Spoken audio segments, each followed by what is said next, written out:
Welcome back to this episode of the Iowa Beef Collective. I am your host, Patrick Wall. We're here at the Bridgeview Center in Ottumwa, taping a number of episodes, and feel really fortunate to have Dr. Matt Brewer with us today to talk about two topics that probably have been on the forefronts of about every cattle producer in Iowa's minds, for sure. And, certainly nationwide, globally, it's a big concern, but we're going to talk about two things: New World Screwworm and Asian Longhorned Tick. And one of them scared the crap out of us last summer, and the other one's a bit scary right now. So Dr. Brewer, introduce yourself, what your title is at Iowa State, and where your area of expertise, research, that type of thing is, and then we'll just dive right into one or the other. I'll let you pick first which topic we go for. My name is Matt Brewer, and I'm an associate professor at the College of Veterinary Medicine at Iowa State University.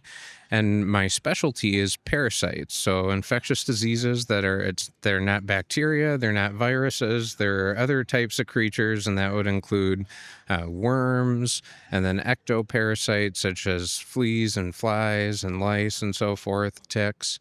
And so my role at the College of Veterinary Medicine is a combination of teaching. So I teach the veterinary students. They have a lot of parasitology for all the different animals, have a lot of different parasites. And then we have a basic research lab where we seek funding from external sponsors to do research on new drugs and new drug targets for parasites. And then the other part of our work has to do with diagnostics. And so we have a small team in a lab there that receives samples from the diagnostic lab. And so we get about 5,000 to 6,000 samples a year for parasite identification. Let's start with Asian Longhorned Tick, because I think for the typical Southeast Iowa cow-calf producer, that was the one that hit hardest because it was here. I've listened to your talk that you're going to give tomorrow morning, and there were a lot of things that were pretty eye-opening, and one of them probably is that Asian Longhorned Tick didn't travel from mid-Missouri to southern Iowa in 3 months. It was here. Can you talk about kind of maybe what was the perfect storm last summer, environment that benefits the Asian Longhorned Tick, and maybe why we saw what we saw last summer? I think a lot of people would like to know what that magic storm was. I think probably it was just simply a matter of time. Yep. As this tick moves across the country. It had been discovered in the late 2010s, but then when people had gone back and looked in archive samples, they realized that it had been here even longer than that. It's suspected that perhaps the tick arrived here on pets that traveled from Asia, perhaps, but that's all speculation at this point.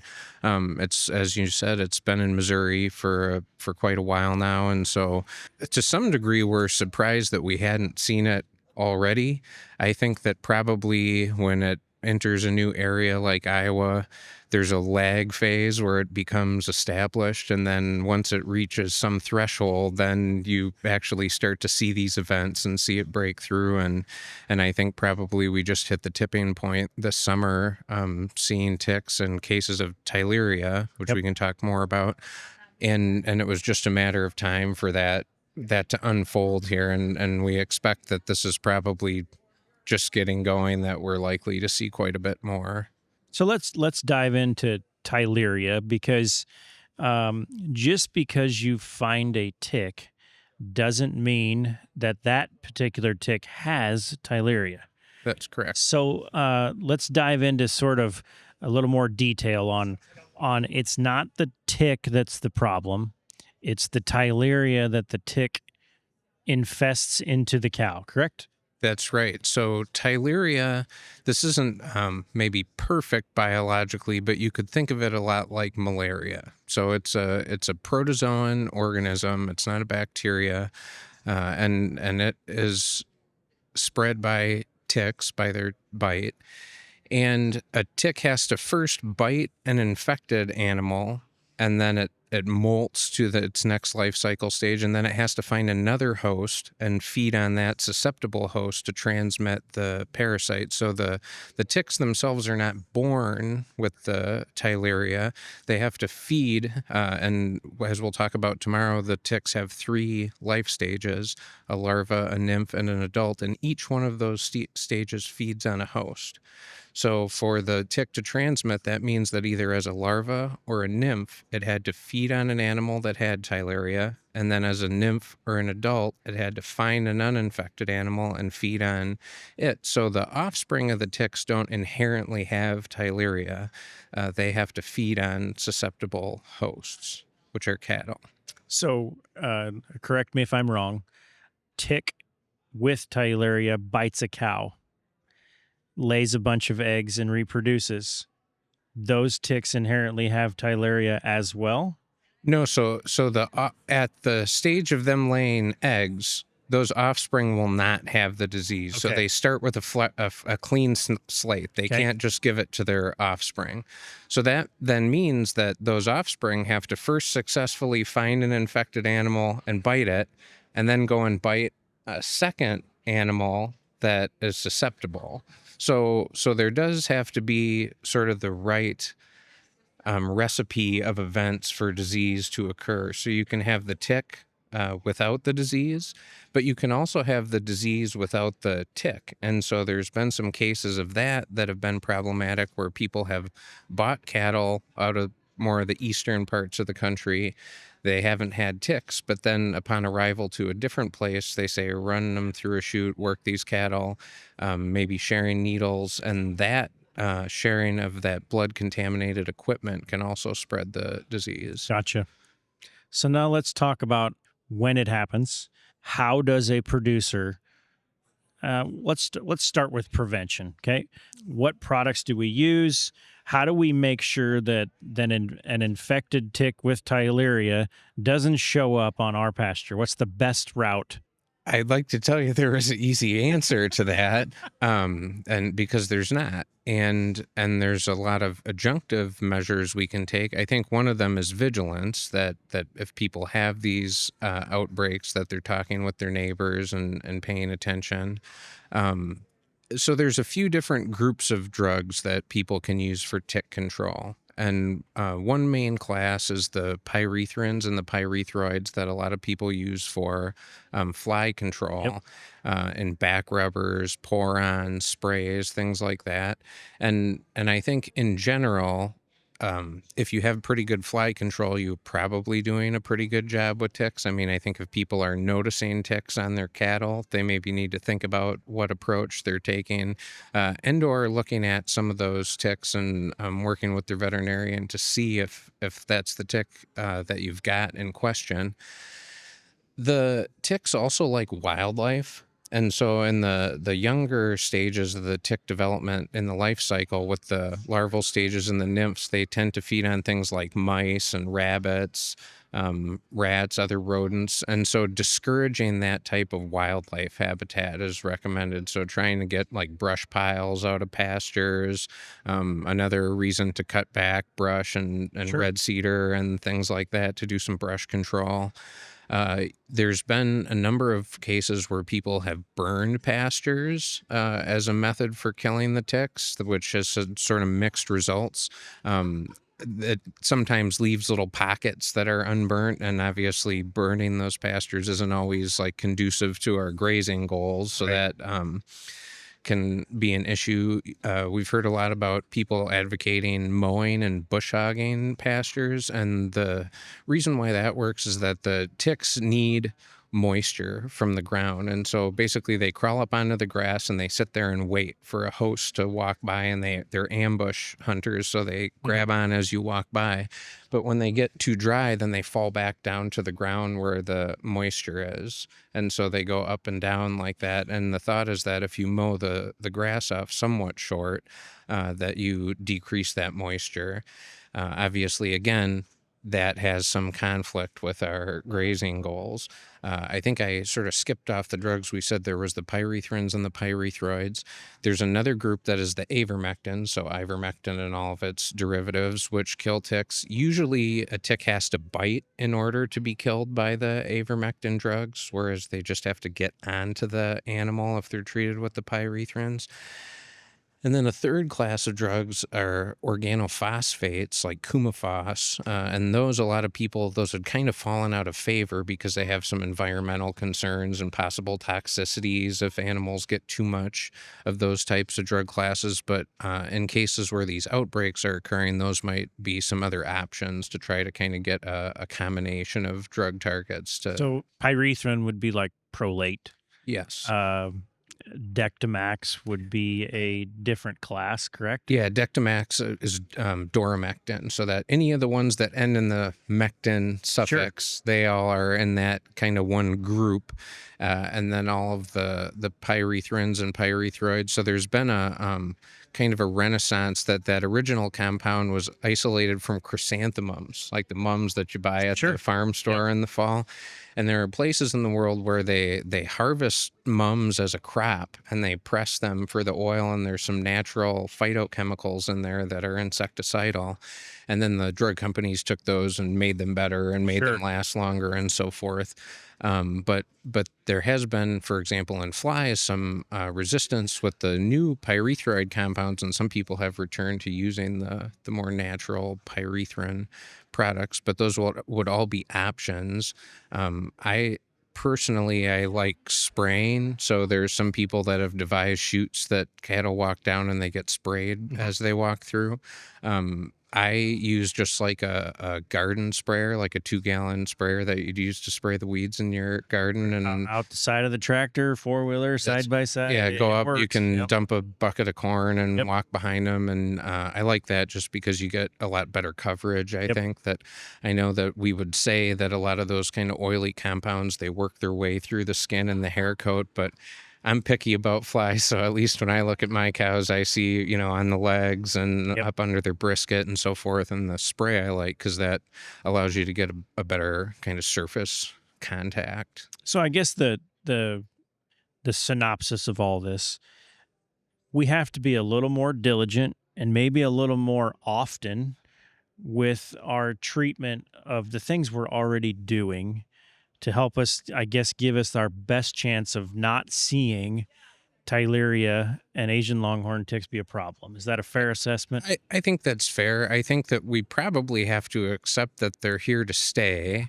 There's not really working a way around that. Another thing that I think we probably could be more cognizant of is moving cattle. And so cattle are getting loaded on a trailer. A guy should keep an eye out for, ones that have lots of ticks, because there are lots of people that have, cow herds that move north to south. There's been examples of herds with Asian Longhorned Tick that we don't really know where it originated, but there is some either travel history back and forth with further location south, either in Iowa or Missouri, or neighbors that perhaps had cattle that traveled back and forth. And so I think that's probably also a pretty big part of the equation in terms of seeding the tick into new areas where it wasn't previously.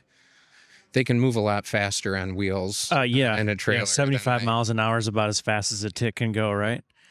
And I think there was a lot of alarm, and rightfully so. I mean, as what cattle were worth to, in some cases, your herd bull, because they seem to want to attack the herd bull. I don't know why, but, they were the ones that seemed to be the culprits that we heard about first. Whether that was random chance or not, I don't know. But as long as we are diligent with fly control, we have kind of a benefit of also controlling ticks at the same time. But we don't have to go out and do something dramatically different than what we have been doing if we're trying to manage flies and ticks to begin with. Is that a fair statement? Yeah, I think that's fair. I mean, it's kind of like the same. Unfortunately, we don't have any great magic bullet, because it's kind of the same thing that we've been saying all along as well. You kind of try this and you kind of try that. And I talked to a producer from Virginia, and I mentioned, we had found it, and it's in Iowa, and he says, well, it's here to stay. you just got something you're going to have to manage and live with. And I'm like, ouch. We were really hoping the answer would be different, but I don't think they're going anywhere. So we need to maybe just adopt some practices that help us minimize our risk. So let's shift gears. Let's talk about the one that's been in the news this week. New World Screwworm. It has been discovered not on our side of the river yet, or not on our side of the border, and hopefully that maintains and continues. But give us the latest and greatest on New World Screwworm. What are we looking at? What are we doing? And we'll go into kind of that inert fly and that type of thing here in a bit. But give us what you know about where we're at with New World Screwworm. Maybe let's just talk about sort of the history and the background first. So screwworm, because sometimes some of that is a little bit confusing in parasitology. What is a worm? People think of earthworms and so forth. Right. Then there's the worms that are like intestinal worms. And then when we talk about screwworm, what we're talking about is the larval stage, or the maggot, of a particular Cochleomia fly. And what's different about this particular fly compared to the other flies with larval maggots that we know about is that these larvae invade into living tissue. And so that's how they got their name, is that they said that they bored into that tissue like a screw, and that's why they call them screwworm. And so we've had a really successful effort over the last, say, 75 years in this country, that screwworm was pretty widespread, and through a program that we'll talk about, the government had pushed that back into Central America, cooperating with various regional and local governments, and they had pushed screwworm back basically to the Panama Canal. And so for years, we had operated with the Panamanian government a facility that was designed to release sterile flies, which we can talk about more here, I guess, pretty momentarily. And that had been maintained for some number of years. And starting a few years ago, they began to discover that beyond this buffer zone that they had constructed, they started to find these cases. And thousands of cases now have been found up through Central America and into Mexico. And most recently, within a few hundred miles of the border. I think last fall, the closest one was about 70 or 80 miles from I believe the that sounds border. right. Yep. And so that's really the current situation. The federal government has provided a lot of monetary support toward the effort in curbing this problem. So they have sort of a mothballed facility that they're getting back up and going in southern Texas.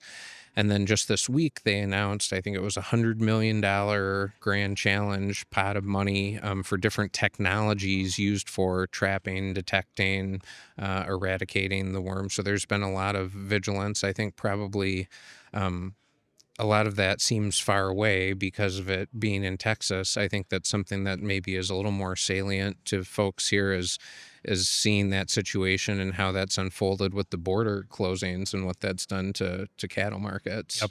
And so we'll dig into the fly thing. Sure. This is fascinating stuff to me. I read up on it, and I hope I understand it. So you're supposed to correct me when I screw this up. Okay? I'll try my best. So when you tell a run-of-the-mill producer, we're going to release a bunch of flies, they're like, you're going to do what? We've been trying to kill flies forever, right? Well, so the female fly that produces the New World Screwworm only mates once in her life. That's correct. So we are producing a fly that is sterile, a male fly that is sterile. We release him. He goes and mates with this female fly and has an infertile offspring, which doesn't end up being a larva or a fly at all. And that inherently takes the population of flies and reduces them over time. That's the goal, right?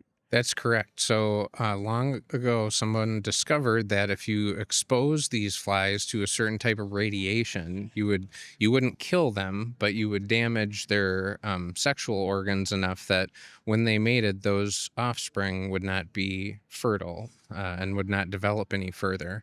And so they developed these facilities. I think of it, my kids are into Spider-Man, so I sort of think of it as like the radioactive spider. So they make these flies, and then they and they let them out from ground sources too, but they have a method of airdropping them out Yeah. of airplanes to distribute them into the environment. And then they mate with female flies that already exist. And then basically the offspring of those are null. So they Right. don't develop. And that over time causes a population collapse. So we used that program to push this out of mainland United States. But then a few years ago, there was an outbreak in the Florida Keys on some of the islands there. And so screwworm is also active in a number of the Caribbean islands. And so we've always been a little bit worried of, say, migratory birds Sure. and things like that. And so in that case, the government stepped in and did that sterile fly release program. And so currently, up until the last few years, the only place in the world for that type of program was in Panama. Now the United States has invested with the Mexican government to build a facility there. And then there is another one that is thought to be going to be operational in 2026, and that's at an Air Force base in Texas. Right. And so my next burning question, it's a really simple one.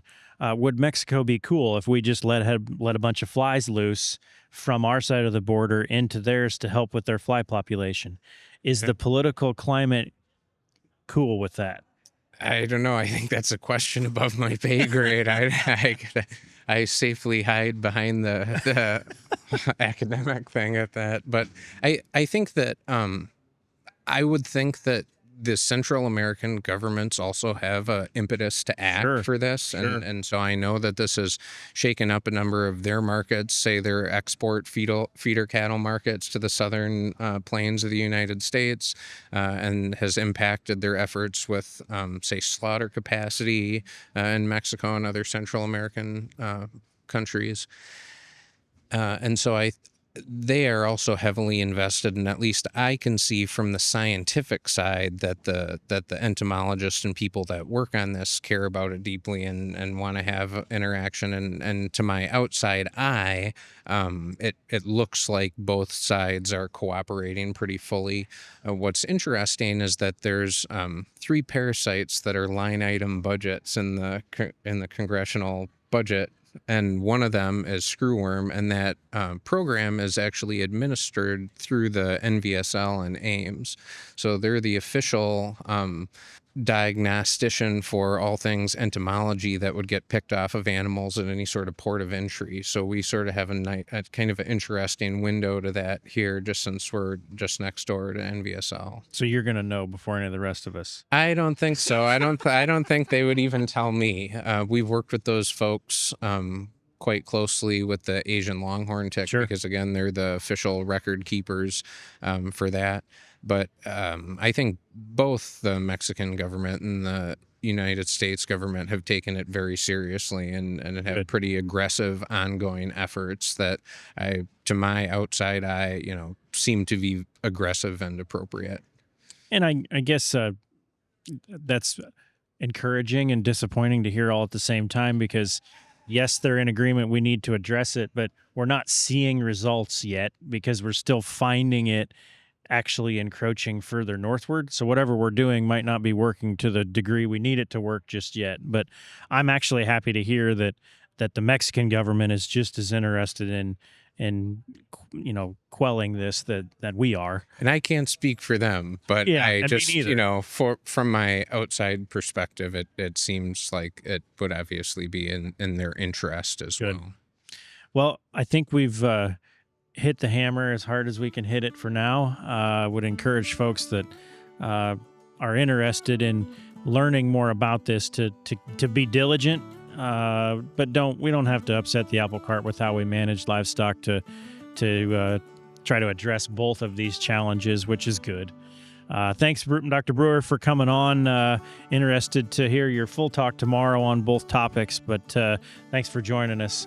And as always, find us on the socials, YouTube, Spotify, Apple Podcast. Follow us on Facebook at the Iowa Beef Center. Thanks for tuning in. This institution is an equal opportunity provider. For the full non-discrimination statement or accommodation inquiries, go to www.extension.iastate.edu/legal.